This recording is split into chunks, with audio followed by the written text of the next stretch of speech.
Good morning from Bishkek, Kyrgyzstan. I'm just kidding. Good morning from Geneva, Switzerland. We'll go to Bishkek someday, don't worry. What is the biggest culture shock that I have ever experienced?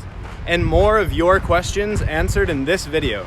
Today, we are at the Plan Palais Friday Market here in Geneva. And I'm gonna answer some of the questions that you have asked me. The first question here is asked by Sideline Sado. What is the biggest culture shock that I have ever experienced while traveling? Well, this one predates the YouTube days. The first real trip that I ever took was to Colombia with two friends from university. We were in Medellin at the beginning of our stay there for 3 weeks. And we went to go see this like mountain thing, this nature area called El Peñón de Guatape. It's very beautiful.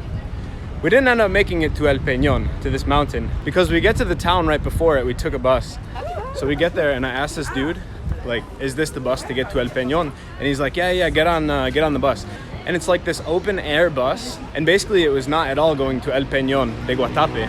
It was actually going around and dropping off people at their homes, like delivering farm supplies to people. Like we were dropping off different kinds of food and like milk and things. And we were basically on this local farm truck.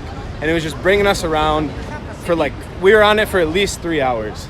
It was the most foreign thing that I could have ever experienced at that point in my life, because I hadn't really traveled too much, especially to out of the way places like that before. It was hilarious, just 3 gringos sitting in the back of this freaking bus while all these local Colombian, these rural Colombians were going around to their different farms and yeah, I mean, I saw so many different farm animals, and that was the ride of a lifetime, I gotta say. Very beautiful though, like one of the most beautiful rides I've ever experienced. All right, the next question comes from Siriana on Instagram. They asked, what is my all-time favorite place to be in and how does it make me feel? This is a great question. All-time best place that I have been to is the top of the little village in Bosnia called Brlošci.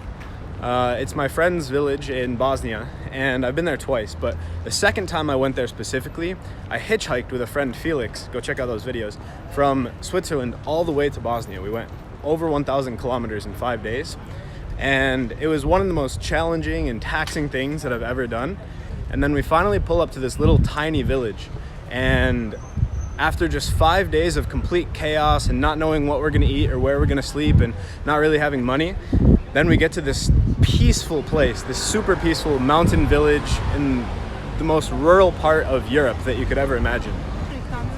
And I just remember sitting out on top of that village that night after 5 days of pain and chaos and challenge, and looking out at the surrounding villages and mountains and everything and just being at peace. So that's definitely how it made me feel, was at peace. Bonjour, est-ce que vous acceptez la carte ou pas? Super. Juste une banane. Ça sera tout. Une banane. Une banane. 50 centimes. T'as pas de monnaie? Non, pas de monnaie. Je te donne gratuit. Ah, bah merci, c'est très gentil. The best bananas in life are free. Next question is from Mia from YouTube. Mia from YouTube asks, what was the first foreign country I went to and how does it differ from the last foreign country that I went to? Well, first one that I went to is Canada. It's really cold, it's big, kind of similar to the US. Used to go there for hockey as a kid. The last new foreign country that I went to is Slovenia, which was a nice little peaceful alpine country. A little bit of post-communist vibe mixed with alpine beauty. I don't really think that you could ask for more. They have Cevapi and they have Alps. So quite different, except maybe some winter sports overlap, but other than that, not much in common. How UBS will make Credit Suisse disappear. All right, the next 2 questions, I'm gonna group them together because they're related. How many languages do I speak and what's the hardest one? From some dude on TikTok, and Sideline Sado was part 2. I could goof around in at least 6 languages. French, Italian, pretty fluent. Spanish, depends on the day.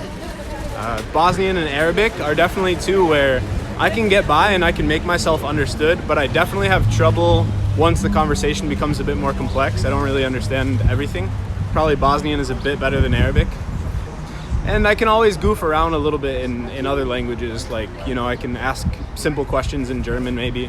You pick stuff up when you travel more and more, especially German. The Germans are everywhere, man. And what's the hardest one? Easily Arabic.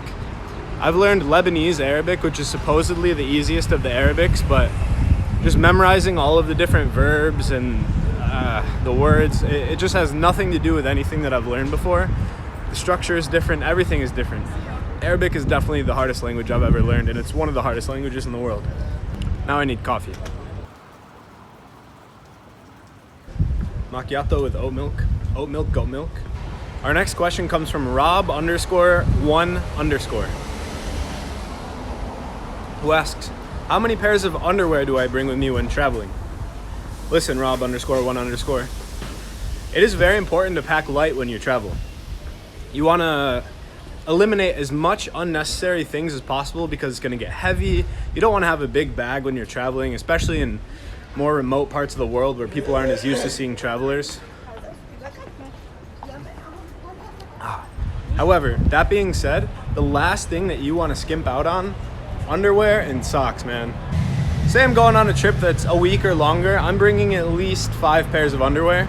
If I have to skip bringing something else, then I will do that. I will bring 5 or 6 pairs of underwear because that is just not something that I want to run out of. 1 shirt, 1 extra shirt, 1 extra pair of shorts or pants depending on the season, and a rain jacket, and then 5 pairs of socks and underwear. That's what I personally bring. You can go a few days wearing a shirt in a row, but socks and underwear, can't do it, man. All right, we've moved up to the University of Geneva. Our next question comes from Ben Les Règles. I'm pretty sure that just means bend the rules in French. You guys need to be more creative with these channel names, come on. And Ben Les Règles asks, how can I support your channel?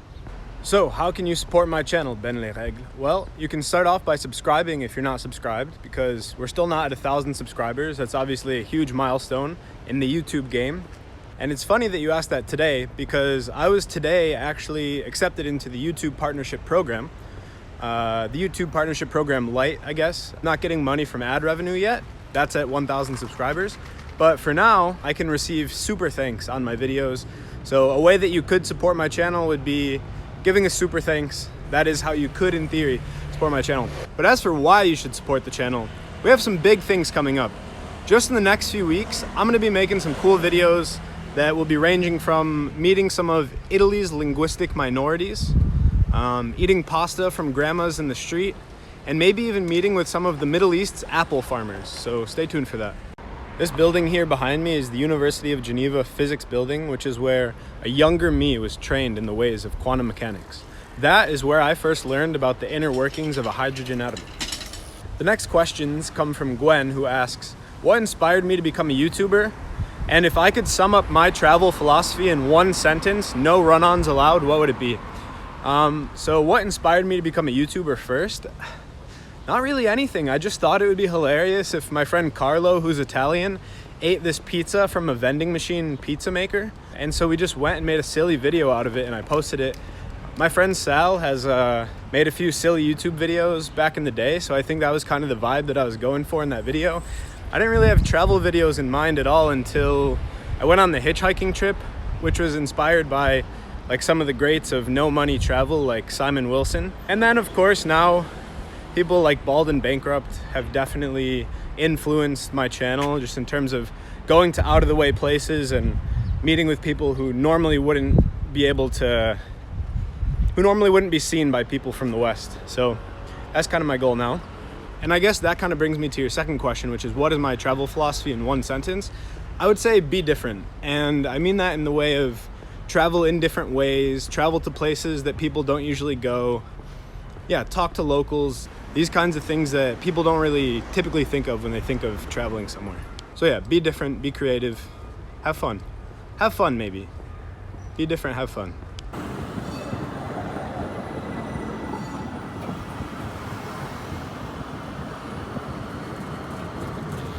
All right, next one comes from Tolu Afo. Wow. Famous Twitch streamers participating in my Q&A. Tolu asks, what is the most fun I've ever had while traveling? On camera, the hitchhiking trip. I mean, that's just the most intense thing that I've ever done. 5 days, no money, hitchhiking 1,000 kilometers to Bosnia from Switzerland. It was a blast. I mean, obviously there were a lot of low moments, but all in all, it was a great time. And then in terms of off camera, I did a bike trip in Italy in 2021, and specifically the times when you would be going downhill, just looking at the beautiful sea or the beautiful valleys of Italy, wind in your face, just letting the gravity carry you down. Nothing beats that. Biking and hitchhiking, two fun things to do. All right, we're gonna wrap this up. Just a couple more questions. Mr. The Zelda Dude asks, who's the weird looking guy in the soccer jersey in my promo video for this Q&A? That is Sideline Sato. Weird looking, but he has some cool videos as well, so go check him out. Mike S, thank you for your question, Mike S, asks, what was my funniest hitchhiking experience? And I don't know if it's one single moment that's funny, but the overall dynamic of how much your brain power starts to deteriorate after hitchhiking for a day or two. Krompir. Bro, flex, we're gonna make it, bro. We really are. Voila, we're gonna make it. There's something about just having to rely on other people and the universe at large that really messes with your brain a little bit. And if you watch the videos, day 3, day 4 especially, we were just saying complete nonsense the entire time. We were just laughing about nonsense.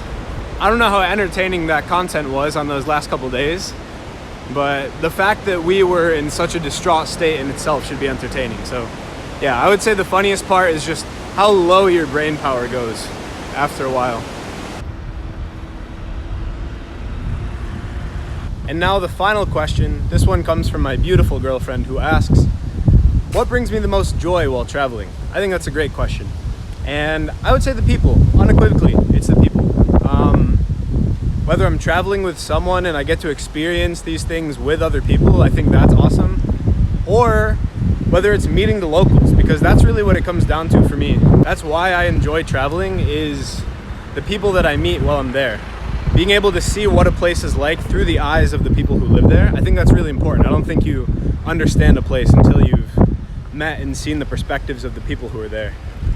And even through YouTube, the people that I interact with on YouTube who watch my videos and comment nice things or even mean things about the places that I'm going to, it means that they're interested in some way. And for me to be able to share that experience with someone who might not be able to travel there, that makes me happy. So be sure to stay tuned for the upcoming videos, because there's a trip coming in these next 2 weeks. And as always, thank you for watching and have a great day.